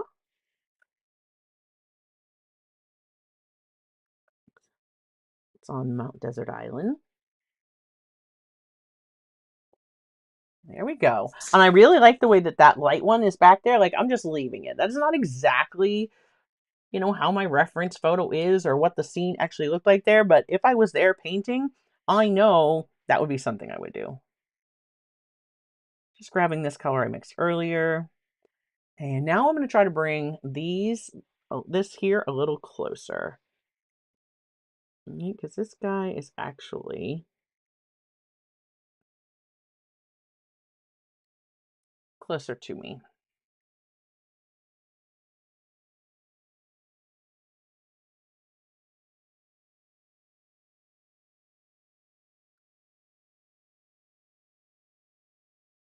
Hopefully, the stonework of the bridge is going to paint as quickly as I think it's going to paint.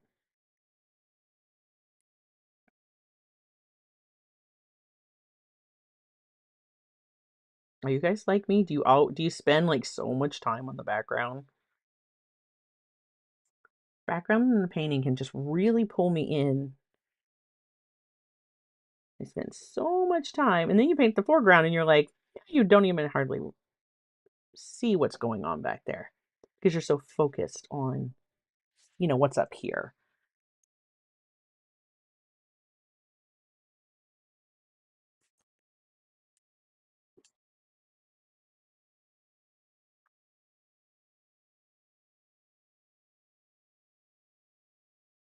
Some of these I'm going to leave lighter in color, right? They can be, yeah, I like that. They can be further back.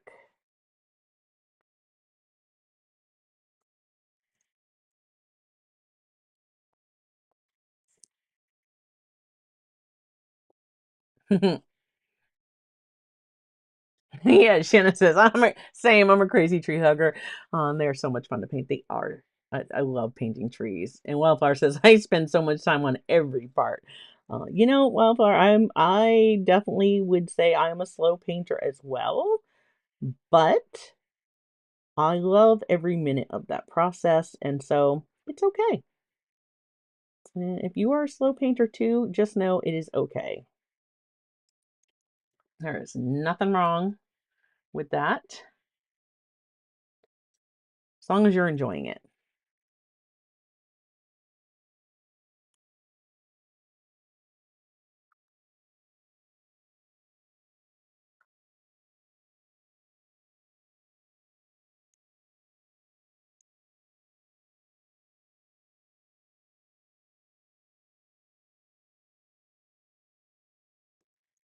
Okay, I feel like that kind of brought that a little bit closer to me, and I am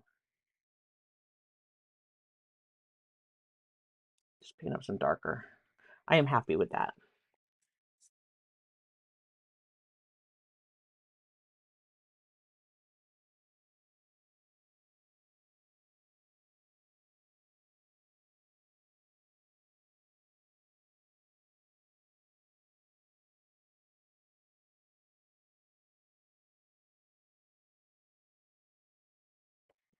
There we go. There are lots of little branches and stuff coming off all of these, right? It's spring, so we're seeing all of that. Let's put some more in there. There we go. It's fine. Okay. I hear that, Wildflower. Okay. There's our background. Oh, it looks fabulous. Right? We didn't paint these in the foreground, but that's what we've got. Every single detail is not there, and that's fine. I could have spent all kinds of time putting in all these other branches at the top, but again, we're going to have our sky reflecting down here, and I really wanted to see the sky color here and the sky color here. So we're going to let that be. At the end, if I decide I wanted to add those in, I absolutely could. And we might break this up into 2 sessions. Maybe we'll finish it. I think we have, let me double check my calendar.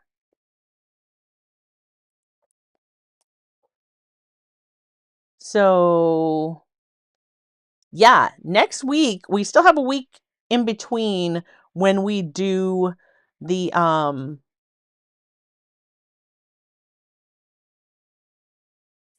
next calendar painting, when we paint June.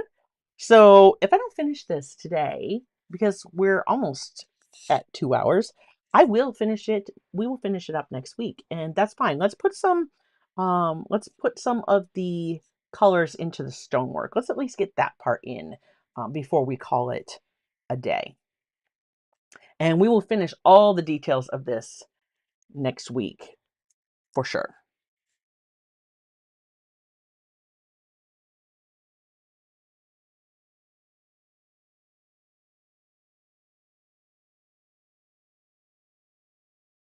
Okay. Sorry, my brain was just kind of looking at what I've got going on. I'm just going to spritz my bridge. Okay. And I think I'm going to take my size 4 long round. Now, for my stone, I think that somewhere in here I'm going to take my ultramarine blue, right? Because I've already used that in my sky. Let's mix it up right over here. And some of my burnt sienna.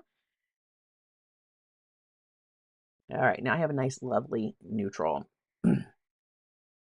Yeah, thanks, George. I really want to take the time and work on this foreground. I know when I get in here, like working on these rocks and the water and stuff, I want to have the time to really explore that. And again, that would be something that if I were out there painting and I was like, I want more time to do this so much more detailed, I would get all my pictures, right? And I could come back to the studio. I can see all my lighting, exactly how it was in the moment, and I can go ahead and paint it. And then Joseph says, I bet I'm slower. I've gotten a little bit faster as the years go on. I bet I'll get even faster as the years continue to go on. Maybe, I don't know. Maybe not. But that's okay, right? It's okay. You have to like give yourself it it's okay. Give yourself permission to enjoy the process and just you do you. All right, so I've mixed up my ultramarine blue and some of the burnt sienna. And this I love for doing stones because remember I said I spritzed it. Now my paper does not look, it's damp, but it's not soaked. So these colors can move around a bit and they can separate. So I'm just going to come through, and these are very light up here, so I'm going to save that. I'm going to use something different on those. This is like the column at the end of the little bridge. So I'm just going to go in here where there's a few, right? And we're just going to tap in. I'm not trying to I'm not trying to fill in every part of the square right now. All I'm trying to do, remember, see, I told you that little spot I tapped with the green, it wasn't going to matter.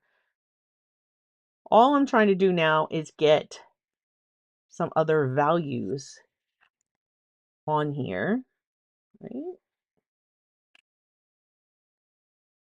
Now, I don't want to paint every piece in completely.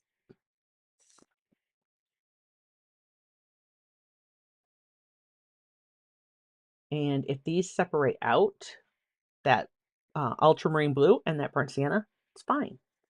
We're not worried about it. This is going to dry lighter. So just know it's going to dry lighter, right? Because I spritzed my paper, so my paper's wet. That's going to further dilute my paint.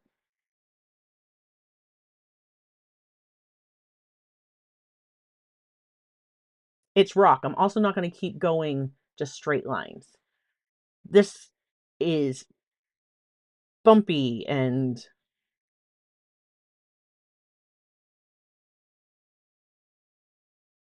lots of texture. So right now I just want to drop in some other values on top of that buff titanium. I can still see where all my lines are. And those are going to have to get much darker. This here, that stone looks almost a completely different color. Remember, I have a tree coming up here. And maybe next week I will even grab some gouache. So that if I want to add gouache into some of this in the foreground right here, like I was talking about for the trees, I could do that. Probably grab, I don't know, might be my Daniel Smith gouache. It might be, I don't even know. It'll be gouache. I'm not worried if some get a little darker than others, because it's like that. A little darker near the bottoms.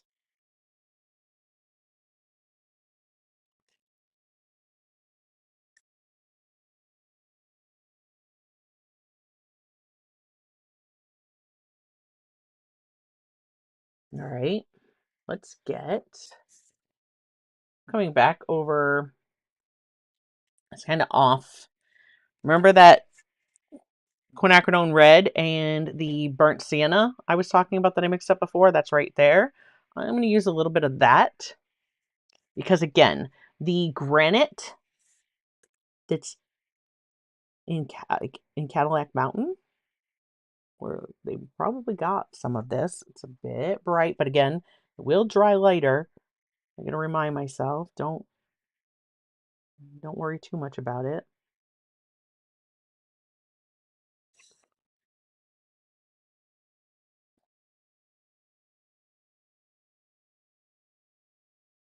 We're just starting to bring some of the colors into these. But it is so red. I have, if I can remember, I'll have to make myself a note.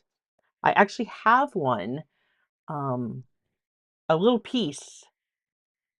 I'll have to bring it up to the studio so I can show you guys next week of this, the granite that comes from Cadillac Mountain. It is gorgeous. It's such a gorgeous color. I want a little bit of this color into these other stones, so I'm just going to tap some in here and there. I'm not trying to cover all of the buff titanium that was in, the original wash. I just want to drop some of this here and there because it's very much this pink salmony type color.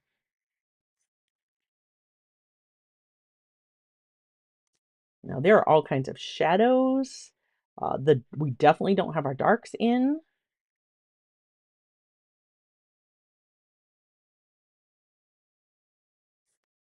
And this is absolutely going to be up here in this part. It's going to be our darkest parts up there.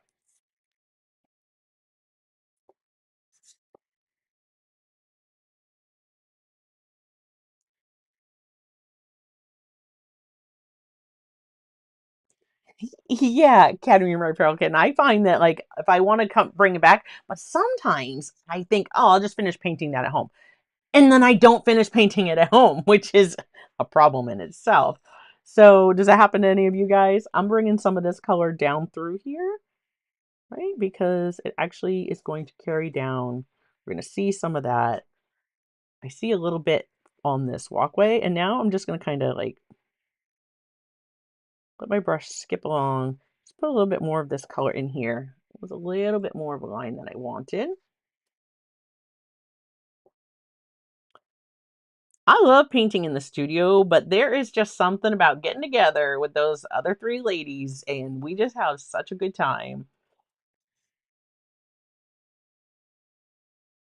I definitely, if plein air is something that interests you, highly recommend looking up local, like there should be a local plein air group. They're around.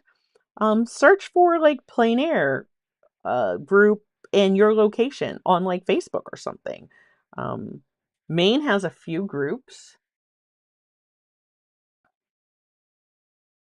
Or if you have some buddies who like to paint, you know, get them together. Go on outside, hang out, bring a lunch,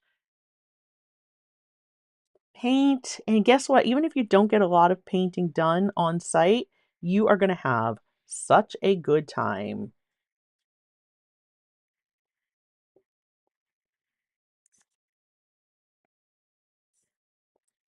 What you're seeing me doing here is I'm just adding a little bit because I know where that path is to the background. It was going to need a little bit more, and I'm not going to want to come back to that next week. So in the last few minutes, I figure I might as well do a few touches here and there where I know I'm going to want things to be. All right, that was our other color. I'm bringing a little bit of this. Whoop, that's a lot of it. There you go. Just dab it up. There's a little bit too much paint on my brush.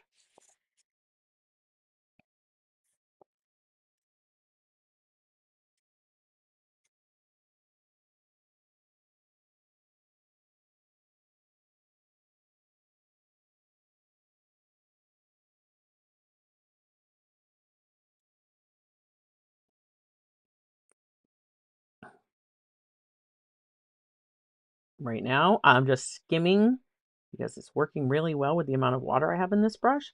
Just taking a little bit of that and skimming over the tooth of the paper, right? Because if this is going to drop a few darks, and it's just going to help give this stone a little bit more texture.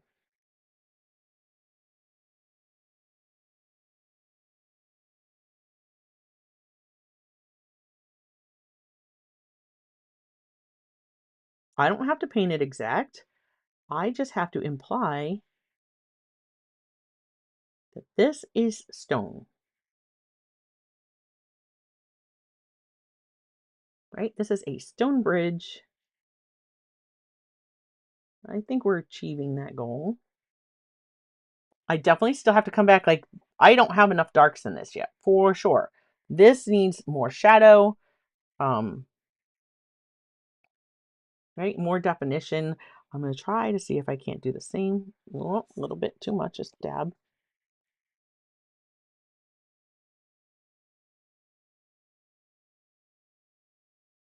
Wanting to get just the tooth of the paper, and I think because I can't put my hand out far enough, I'm just going to turn it.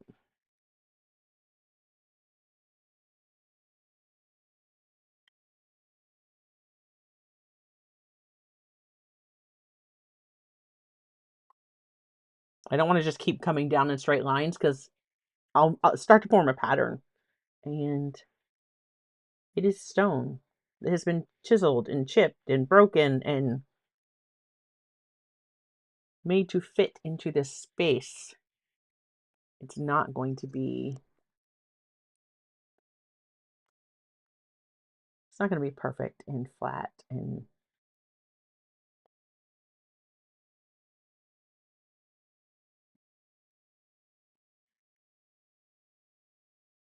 I'm going to turn my brush different ways, get different marks.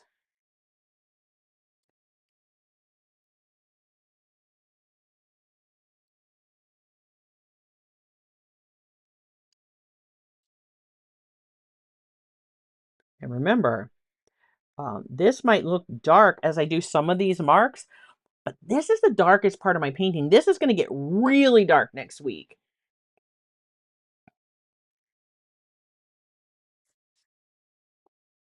Just tapping that, and so that's a lot there.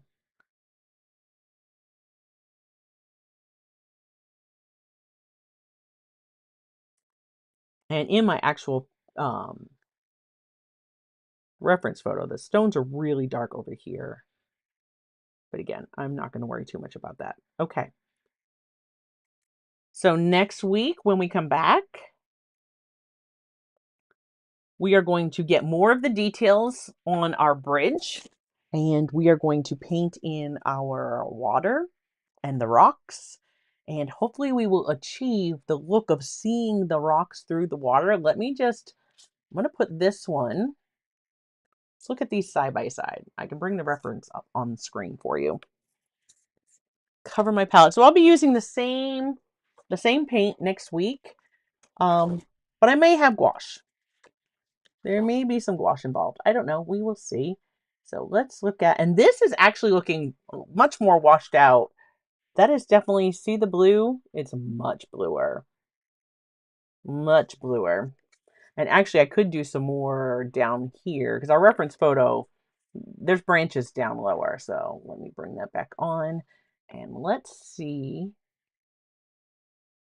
Okay, so this is more of what we're looking at. So we definitely have more darks that have to go into our bridge, but I think we're off to a great start with the stonework. And yeah, this is going to get dark. It's going to get dark. We have some trees to put in up front here. That's where I think gouache might come in handy because it's going to layer over this very well.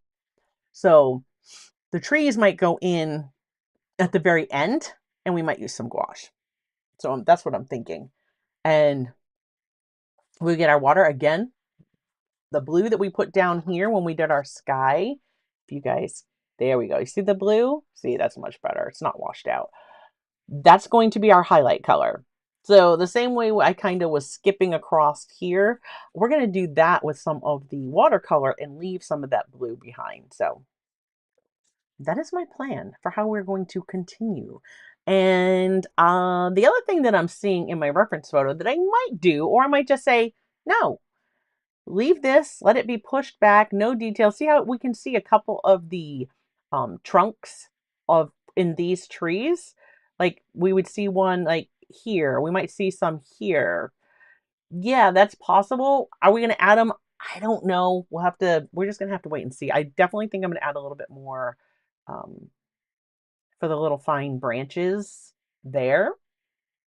Yeah, and I need to define this more like an evergreen. It needs to be a little bit more green versus this green gray. So just a few tweaks back there, but not much, not much. Most of our time is going to be right here. And if we have time, we'll tweak that. Once we get this done, we may not even notice that and it may not even need to be done. So that's another thing. When you're painting and you're trying to decide like what goes in, and I just look at that. I think we're off to a really good start. I'm loving the back. Like that, especially these guys. I could even darken them up more, but again, am I going to? I don't know. We'll have to see. We'll have to see if it actually needs it once we get everything else done, or is it just kind of pushed back enough that it's fine. I hope you will join me again next week, Thursday, 3 p.m. Eastern time. Now that I know what we're painting, it's going to be very easy. I will try to get it set up ahead of time so that you will have the stream, reminding you so that it's there and you will be able to click on it and say, remind me, and come back and hang out with me as we finish this. I hope you guys have enjoyed this one. I love it. This is going to always be a reminder. This one might get framed. We'll see how it turns out when it's all said and done, but this one might get framed. This was definitely a reminder of our weekend adventure that we took. And I'm looking at some of this where I put here in the stonework, and look at the color. Like some of these, like the highlight color, that would work, right? Like that would work if I grade some of that out in like this little area here, right there. I don't know. We'll see. We'll see what's going to happen. I just touched the back of that, so I have graphite all on my fingers. A little water. It'll be fine. Thank you so much for joining me. Tara and Joseph are the moderators for this channel. Thank you both so much. Their channels, they have channels here on YouTube and they are linked in the description below. Joseph has had to take a little break because of medical reasons, and we're hoping he's feeling better and his back is up to being able to sit at the easel again soon. So yeah, definitely check out their channels. They both have lots of great videos. And thank you, Wildflower. Wildflower says, definitely frame worthy. I hope so when it's all said and done, because this would be beautiful to the way I'm envisioning it looking when it's finished would be beautiful to put up on the wall in my house. And, it's a decent size. It is 10.2 by 7. So, I'd probably frame that like, I don't know, 9 by 6 maybe? I don't know. I don't know. But yeah, or have it custom done, custom framed. Who knows? But thank you so much for hanging out with me today while we've painted this. And I look forward to seeing you again next week as we wrap this one up. Till next time, my friends, keep creating, and I will see you in a video real soon. Bye, guys.